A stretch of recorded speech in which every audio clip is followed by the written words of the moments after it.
जीवन की नई राह दिल्ली की भागती दौड़ती जिंदगी में रिया नाम की एक लड़की रहती थी। वह एक बड़े कॉरपोरेट ऑफिस में काम करती थी। एक अच्छी नौकरी, बड़ा घर और शानदार गाड़ी होने के बावजूद वह हमेशा एक अजीब से खालीपन का अनुभव करती थी। ऑफिस के तनाव और रोजमर्रा की समस्याओं ने उसकी जिंदगी को नीरस बना दिया था। एक दिन ऑफिस से लौटते समय ट्रैफिक जाम में फंसी रिया ने खिड़की से बाहर देखा।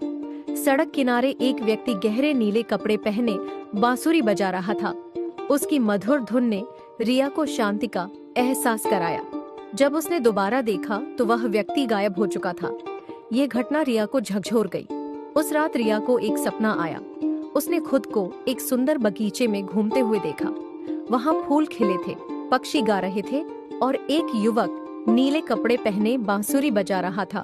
वह युवक मुस्कुराते हुए बोला, तुम्हें अपनी राह बदलनी होगी। जो शांति तुम ढूंढ रही हो वह बाहर नहीं, तुम्हारे अंदर है।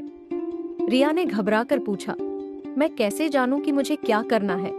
युवक ने उत्तर दिया, मेरे संकेतों का अनुसरण करो, मैं तुम्हें सही राह दिखाऊंगा।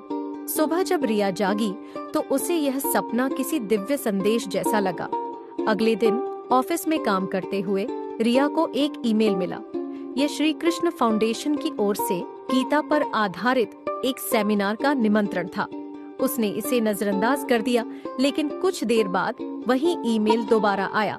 उसने इसे संयोग मानते हुए सेमिनार में जाने का फैसला किया। सेमिनार में वक्ता ने गीता के जीवन मूल्यों पर चर्चा की। उन्होंने कहा, हम बाहरी सुखों में शांति ढूंढते हैं, लेकिन सच्ची खुशी हमारे अंदर है। भगवान कृष्ण ने अर्जुन को यही सिखाया था कि अपने कर्म पर ध्यान दो, फल की चिंता मत करो।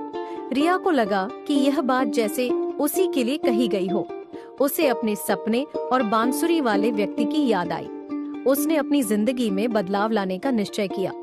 रिया ने गीता पढ़ना शुरू किया और ध्यान करना सीखा।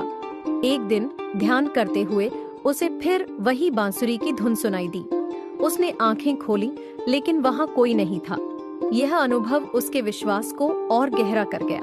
उसने महसूस किया कि उसकी वर्तमान नौकरी उसे संतोष नहीं दे रही थी। उसने अपनी रुचि के अनुसार आध्यात्मिक परामर्श का काम शुरू करने का फैसला किया। उसने गीता के उपदेशों के माध्यम से लोगों को जीवन के कठिन समय में मार्गदर्शन देना शुरू किया।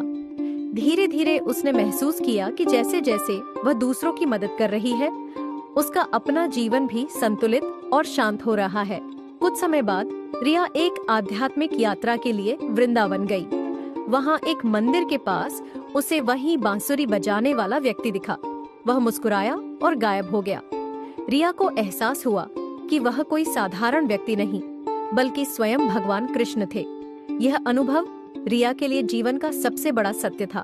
उसने सीखा कि भगवान हर समय हमारे साथ होते हैं, लेकिन उनकी उपस्थिति को महसूस करने के लिए हमें अपने भीतर झांकना होता है। रिया ने अपना जीवन दूसरों की मदद करने के लिए समर्पित कर दिया। वह कहती, भगवान कृष्ण हमारे दिल में बसते हैं। जब भी हम भटकते हैं, वे हमें सही राह दिखाने के लिए तैयार रहते हैं।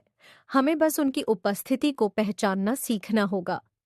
अब रिया एक नई राह पर थी, खुशी और शांति से भरी हुई, और दूसरों को भी प्रेरित कर रही थी।